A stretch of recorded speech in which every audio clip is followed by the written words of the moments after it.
Hello there sa aking mga nagagandahang ka-chicks. It's another day, another upload from yours truly. So this video was taken last night.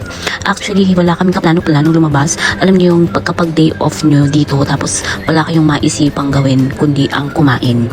Yung area namin dito sa Montasa, pag lumabas ka ng bahay, Diyos ko, sa amot-saring restaurant ang pwede mong makainan. There is Indian food, Sri Lankan food, Nepali food, local food, Chinese, Thai restaurant, Korean. Naku, magsasawa kayo. So, hindi na namin kailangan pang lumayo. Dito pa lang sa aming location ako, dami na namin makakainan. So, this time, we try there in Moon Thai restaurant. It's a new restaurant here in Montasa.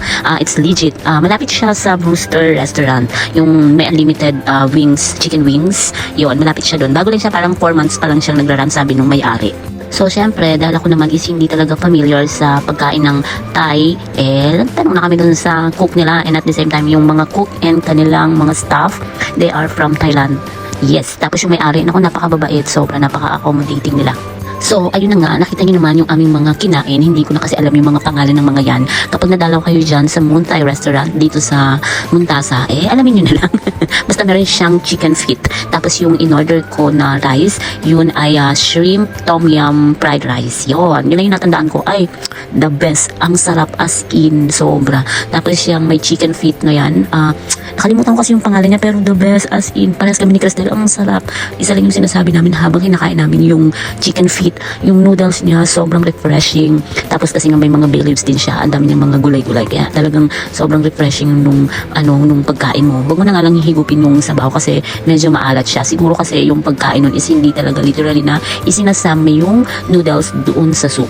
At dahil bago lang sila, kung pupunta kayo itong mga susunod na araw, magdala kayo ng cash ha, kasi wala pa silang mga top ATM machine. So, kailangan cash. And at the same time, huwag kayo mag-worry doon sa servings ng food ay 2 to 3% ang servings. Yun kung hindi kayo ganong kalakas kumain.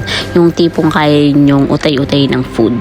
So, ayun na nga, after namin sa Moon Thai restaurant, dumiretso kami dito sa Beauty Life. Nakita rin lang namin yan, diba? Yung mga gustong bumili ng mga hair mask, mga salon, products sa salon, yun. Yan lang kayo pumunta, Montasa area lang din yan. Meron kami isang binibilhan dito ni Cristel ng mga pampaganda, pang hair, foot mask, body scrub, face mask, hair mask. Meron dito nakalimutan ko lang yung isang pangalan nun. So, ayan. So, sa ating mga kababayan, dalo na lang kayo dyan sa Beauty Life kung meron kayong mga gustong bilhin ng mga pampaganda. So, ayan na nga, kami ay naglakad-lakad na. Papunta kami ng Almaha Optics niyan. Hindi ko na lang na-videohan kasi nga, ang daming mga sinukat na salamin. Alam niyo naman, ang gawin nyo, medyo nagkakaedad na, so kailangan na natin magpalit ng salamin. At sabi sa akin, kailangan ko na mag-progressive. So, that's all for today. Bye!